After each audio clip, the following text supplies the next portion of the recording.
Hey, aloha, and welcome to Embers Rising, the show where we explore the journeys of remarkable individuals who have found success and made an impact in their fields. I'm your host, Wendy J, and today I'm thrilled to introduce a special guest. But first, before I do, I want to say thank you for being here with me. So, ladies and gentlemen, we're about to meet someone who embodies the essence of connection and determination. This person is known for their contagious energy, the kind that ignites sparks in every relationship she cultivates. She's a beautiful blend of grace, courage, and power, all the while placing human connection at the forefront of her endeavors. Her journey is one we can all relate to. It's punctuated with health challenges, setbacks, and layers of self-doubt. But her ironclad determination to surmount these obstacles truly sets her apart, a testament to her commitment to create a life rich in purpose and fulfillment. Her leadership style, well, it's grounded as it gets, an approach to down to earth that it resonates with people from all walks of life. Her greatest joy is empowering others, helping them step into their own potential and embrace a life overflowing with passion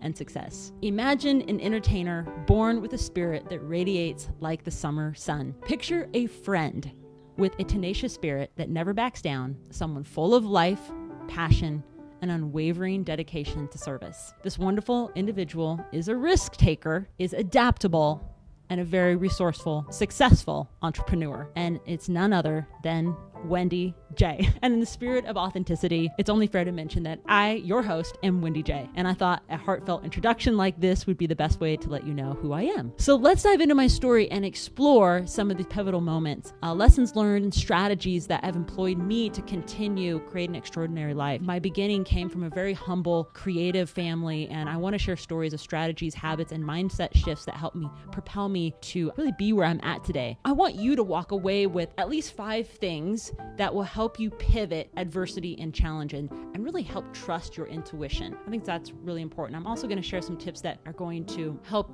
the tips that I use continuously today that help me pivot even in today's challenges. So get ready to be inspired, sparked, and motivated as we embark on this conversation together. Let this journey help transform a movement for you or someone you know. Without further ado, let's welcome this conversation to the Embers Rising. All right, everyone, I am thrilled to be here and share my journey with you. Let's dive in and discover the incredible story behind this pivot that I'm driving to success right now. And first of all, I could not do that without setting a foundation of gratitude. I think every time I start something new, it's like a foundation of gratitude has to happen at the very beginning. So firstly, I'd like to express my very deep gratitude for an individual who's been a tremendous source of inspiration for launching this podcast. This extraordinary person has played a pivotal role in the creation and success of some of the most renowned brands in the world. As the founder of Night Owls, an award-winning digital agency in New York City, their expertise and vision have brought countless ideas to life. Not only is this individual an accomplished entrepreneur, but they also serve as a member of the Forbes Agency Council, sharing their valuable insights with industry peers. Additionally, their passion for storytelling has led them to teach the art of crafting narratives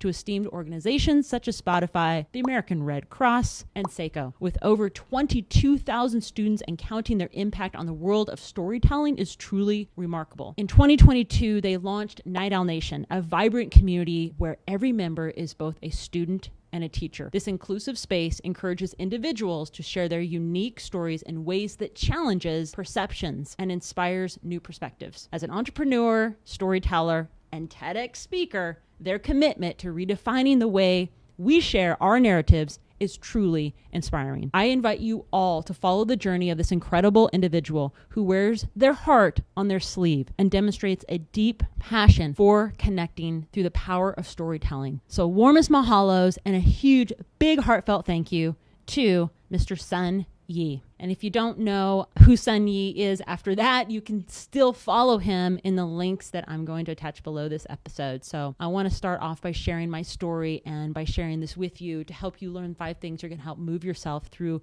adversity and challenges like I did to create the resilience and as well as listen to your intuition. If you see me looking down, I'm looking down at my notes. This is my first video podcast I've ever done. So I thought it might be helpful to have some notes, and I really wanted to shoot outside today because it's a gorgeous day and I didn't want to be in my studio. And so so here I am with you. I want to talk about a little bit about my journey and how I got here. And I think one of the things I want to share is right up front is my journey to Hawaii and what that means to me, because you hear me say the word aloha. When I say the word aloha, that is my expression for life. It's being connected to nature, living life with kindness and love, staying rooted with ohana, being kind, and really sharing the mutual regard and affection that extends warmth and caring with no obligation in return. That is living the life of aloha. So you'll hear that resonate in my spirit because I have a connection to Hawaii. That is where I spend half of my other life. And it was a big dream of mine. I'm going to share that story with you right now, how I got to Hawaii and made it a reality. The reality of what it was to live life in Hawaii, right? So many things kind of added up to that moment of where I was going to make that pivot, and so many things I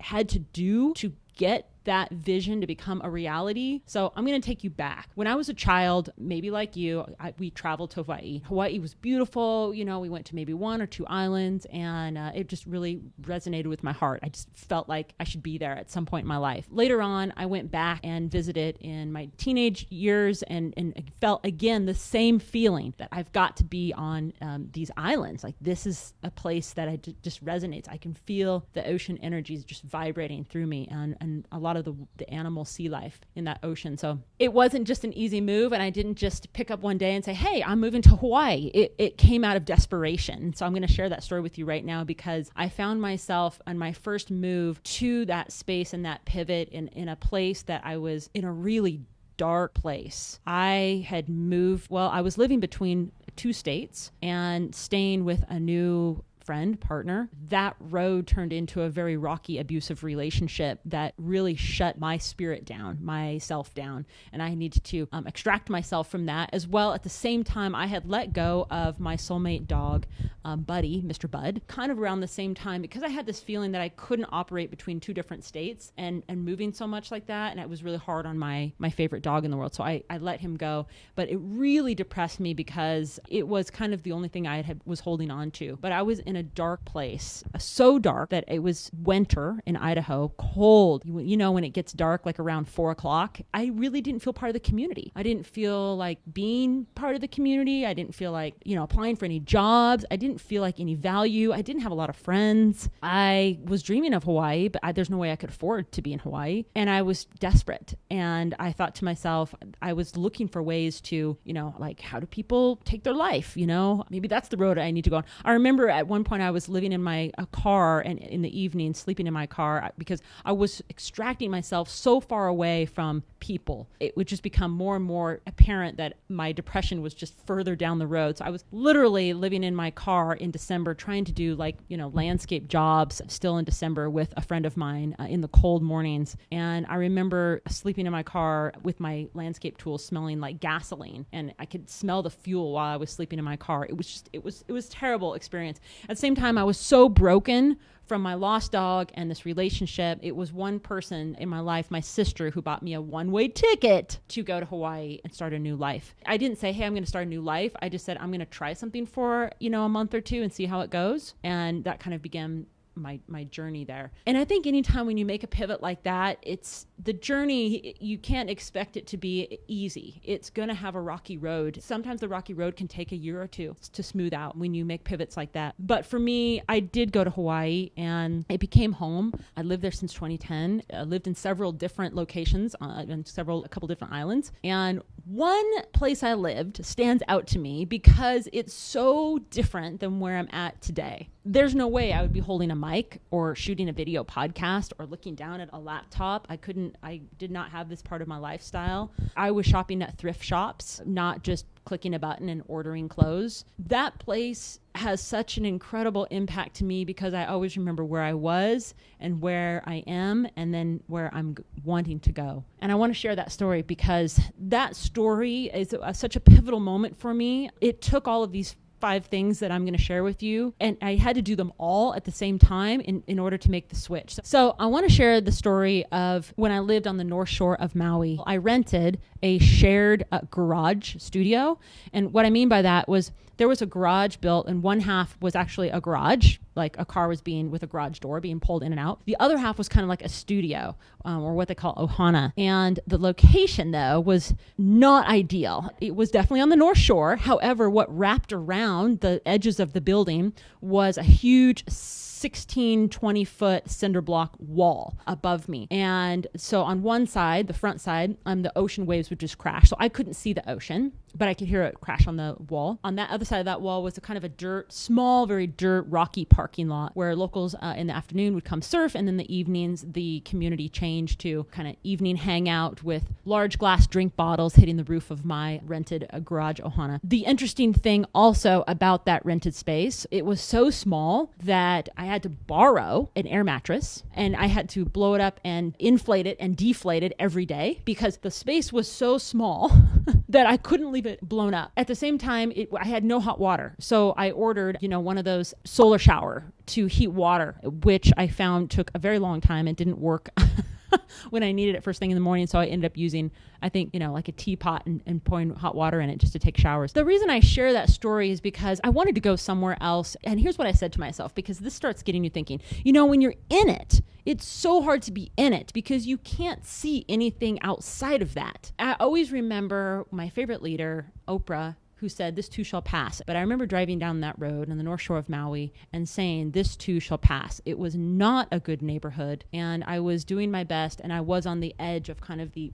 not so great across the tracks feeling of communities, as you may know, we all have in our communities. That's where I was, but I was doing my best. I kept saying to myself, "This too shall pass, this too shall pass." I started making changes at that place, knowing that I had a bigger vision for something else. It kind of draws into these 5 things I want to share with you. So I want to share those with you. So let's dive in, because those 5 things were crucial for me to maintain the resilience I needed during the times of challenge. And what I did was I was able to shift my perspective and approach the situation with new opportunities to progress. And I want to start with the number 1 way. So because this ties into it. So first of all, I had to understand the reality of my situation. I was living in a rented garage for $995 a month. My paycheck was only $2,000 a month. So if you can imagine trying to live in Hawaii for $1,000 a month with utilities, it doesn't work. So it was very meager living. I think when you understand the reality of your situation, you have to know that it's not long term. So when I say this too shall pass, avoid the thoughts of saying to yourself, this is always going to be. Know that this too shall pass. Know the storm is going to pass. You have to devise a plan to navigate through the situation. So you're in the situation. It feels terrible. I know, I've been there. It super sucks, but there's a way to navigate through it. So 1, understand the reality of the situation. Number 2, in every crisis, there's an opportunity. So even in the most challenging of times, no matter what it is, there's a chance to learn something new. And number 2 was I needed to look for opportunities, whether it was getting another job, a different place to live. Maybe I needed to launch a new business, take on other gigs. I needed to somehow figure out how to change my life. That's number 2. I needed to look for opportunities. And I did that. I started looking for other jobs. And actually, one of the opportunities that I explored was connecting with, at the time, the Maui Film Commission. And I connected with that big network of people and made friends and kind of befriended an acting coach. I'd always loved acting since a kid. That acting coach was so pivotal to me that really helped me get through that space that I was in back then. And he's a great acting coach, Mr. Dan Wiseman out there. So shout out to Dan Wiseman. And I'll share where that went because I needed to change my mindset. That's number 3. I think you have to believe in your capacity to learn and improve. If you have a growth mindset, you can see challenges as opportunities. The obstacles that you're facing, you can say to yourself, these storms will pass. I know this is just right now. And you can get through those by your dedication and hard work. My growth mindset changed because my acting coach, Dan Wiseman, believed in me. And he had said, and I said, I'm living in this horrible place. It's very scary to come home at night. Dogs bark at me that I feel like I'm going to take my head off and get out of my car and kind of shimmy over very quietly and in the dark to my place at night. By the way, I was working 2 jobs in Hawaii. I was working in the marketing of a resort, and I was also cleaning condos. So I was, working from 7:30 to 10 p.m. It was very long days trying to put things together. But what he shared with me was so important. That was, have you ever thought imagining where you'd like to be? And I thought, well, no, because there's no way I can afford it. So why even imagine it? Why even think about it? But he said, no, you really should. You should really take time to just really think about what is it that you really want? What is it that you really, really need? What I did was I thought to myself, I was living on that garage floor with that blown up air mattress. And I thought, God, wouldn't it be great if I could live in a place that had hardwood floors, maybe carpet in a bedroom, had air conditioning. I didn't have air conditioning, had hot water, stainless steel appliances, and maybe even a washer and dryer. Didn't have a washer and dryer where I was living. That was like my dream. I started shopping online to find something else, and I did see something, and the pictures were exactly what I imagined. The price tag was not what I imagined. And there was a no way I'm going to get it or how I would afford it. But this is where I say create a growth mindset, because what I did is I went ahead and applied anyway, and I had an interview, and I was one of 17 people who had applied, and I didn't say I'm not going to get it. I just said, well, I'm one of 17, and that's that. I shared with my coach, I applied, and I'm one of 17. I'm not sure if I'm going to get it. The reason I tell you that is because I did get that place out of 17 people for whatever reason. And I was able to afford it because new opportunities came in that I had not seen before. So when I say about where can your growth mindset take you, sometimes when you go for it, some things just come along with you and open the doors for you. So I was able to live in an awesome Ohana in a much safer neighborhood, everything I wanted. It was a few more bucks, but I had another gig come in that I was able to work that out. I love sharing that story because that was really powerful. Number 4, I want to talk about, I don't want to miss this one, is seeking support. Don't try to handle everything on your own. You have to seek support from groups and others. And whether it's a professional mentor,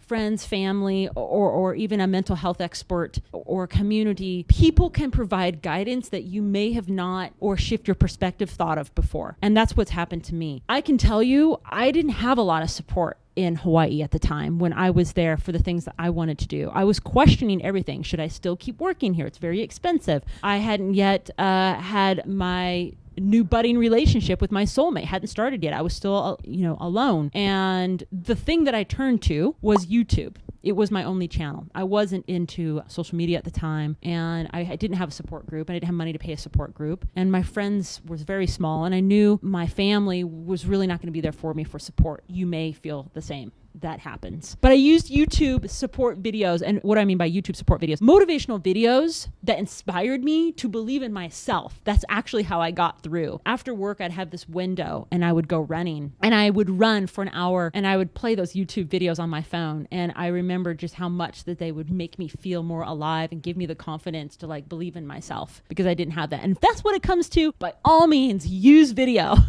because it's such a great vehicle to help transform our mental space. Right? That guidance and support, it needs to help shift that perspective. So number 4. And the last one for this number 5 is it's so easy to overlook self-care during hard times, especially because you get in the habit of saying, well, you put yourself last. The challenge is too difficult. I just don't have time to take care of myself. But this is the most critical piece. By maintaining self-care, getting proper sleep, eating healthy, finding some way to exercise, you will help your body find new spaces for your mental perspective to help you start making the changes for the adversity or challenge that you're going through. So I think when you take care of your health, it gives you the resilience you need to move to the next thing, the next step on the journey, even starting a mindfulness practice or having a prayer session, whatever that means to you, or maybe doing all of it, a little bit of all of it. There's 3 other ways though. Those are my 5 things that I've used to help me, and I've just jotted those down in my journal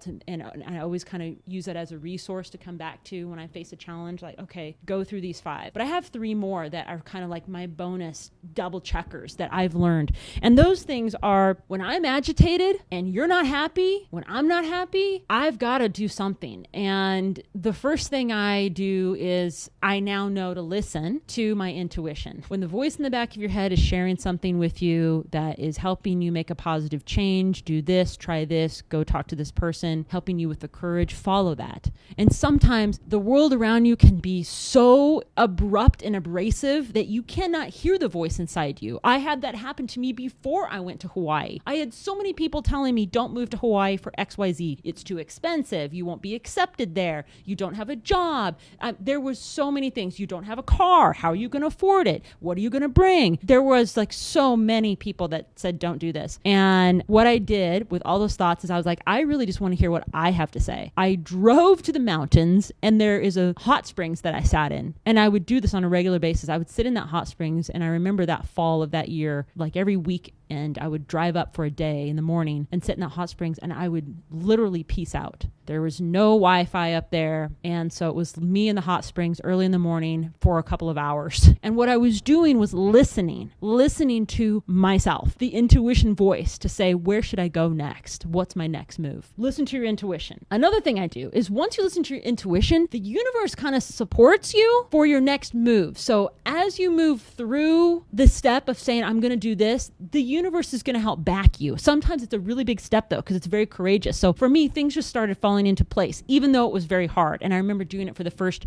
year in Hawaii. It was hard. I was working several different jobs, several different car situations just to get me around the island, several different people I had to connect with, but I made it work. But the universe does support you as you're moving through the space. That was my number 2 in my little bonus pivots of what I use today. And then number 3 is today I always have a mindfulness practice, whether it's meditation, yoga, hanging out in nature, sitting, doing nothing, jumping in a pool and just being, staring at the ocean, staring at a forest, staring at a lake, taking a drive, just having a mindfulness practice of some sort helps your mind calm down from the rush of thoughts. And that's so important. So we've been through kind of the bonus tips and the big 5, and I want to share with you now how I differentiate between fear and doubt and intuitive guidance. Those 2 things are so different, sometimes very hard to and tricky to know if I'm being led by fear and doubt or if I'm actually being led by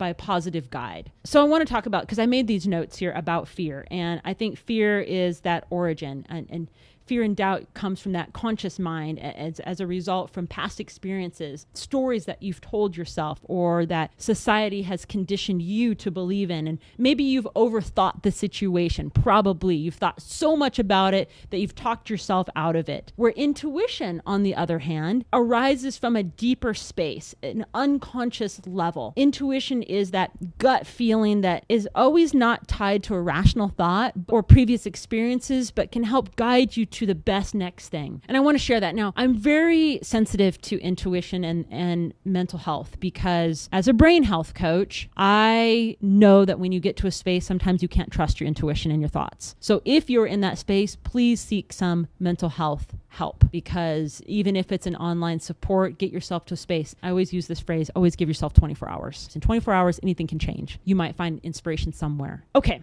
number 2.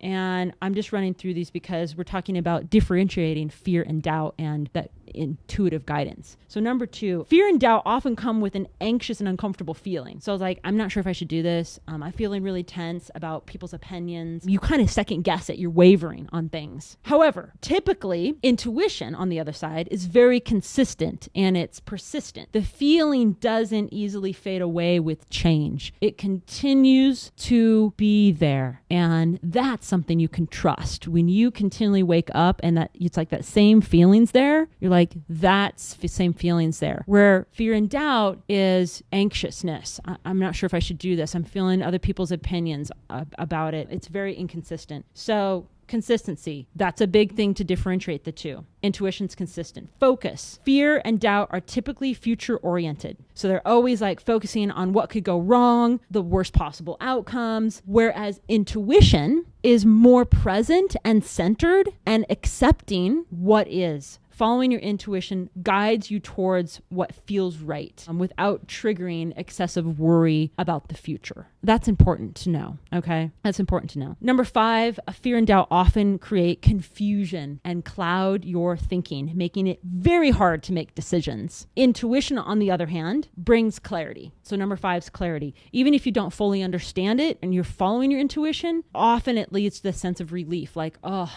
I'm so glad I'm doing this. So for me right now, I am moving through an intuition space where my intuition is telling me that I need to be here with you. I don't have a lot of time. Like we all don't have a lot of time. I'm, running other businesses and teams, but I'm making time because my intuition is guiding me to be here with you. Remember, the feelings between these two self-awareness practices is paying attention to your physical reactions. I think that's the most important. The thought patterns, that if you're conscious about thought patterns and you can recognize, oh, that's fear, that's doubt, that's my intuition, right? Considering keeping maybe a mindfulness journal with you, even if it's on your phone or your notes, to better understand the expression of these feelings. I want to talk about a couple of other things before we wrap, because I've been asked what strategies do I use to trust intuition, and that comes down to writing, meditation, and being in nature. And those are the 3 places I go to say, is this the right space for me? Those things help me trust my intuition and also give me a journal where I can look back. Kind of like health checks, right? You go get your labs done every year or every other year or however you get your labs done. You have something that's helping guide you so you can look back and say, oh yeah, that decision was made on fear.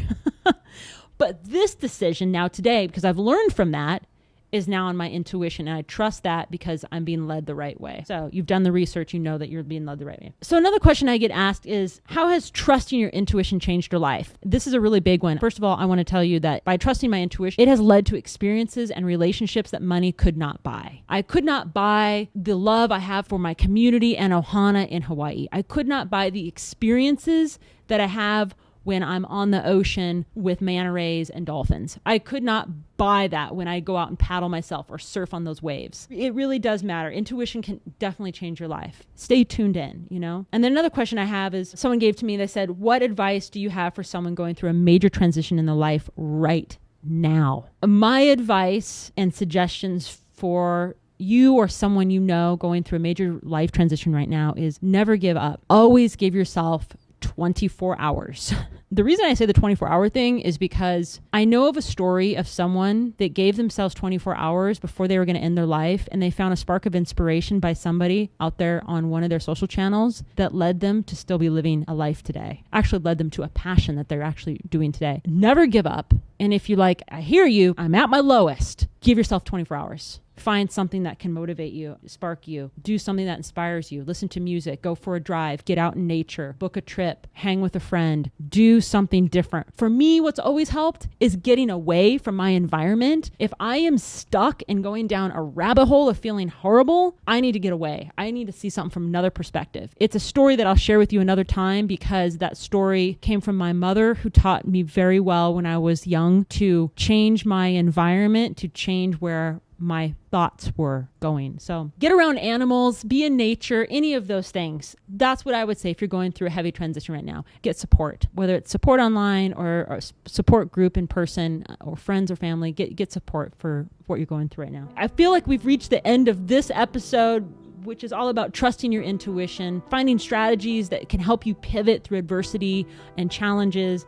And time just flies when we're sitting here together. We're deep diving and engaging in this discussion together, exploring new ideas. And I really want to hear what is happening for you in your life. Because before we sign off, I'd like to take a moment to express my sincere gratitude for you being here with me. And thank you so much for joining me here and us and lending your ears and time. We truly appreciate your presence, because without you, this podcast would not be possible. It's your engagement, your curiosity, your commitment to learning and growing to make this journey worthwhile for us both. So your support means the world to me. It fuels my motivation, inspires me to continue on, and my team right now, which is myself at the moment, to keep bringing you high quality content week after week. I want to be here for you as you're making shifts and changes in your journey right now in your life. Please don't forget to share this episode with your friends and leave a review. That would mean the world to me. Subscribe if you haven't already, because every commitment, every share, every subscription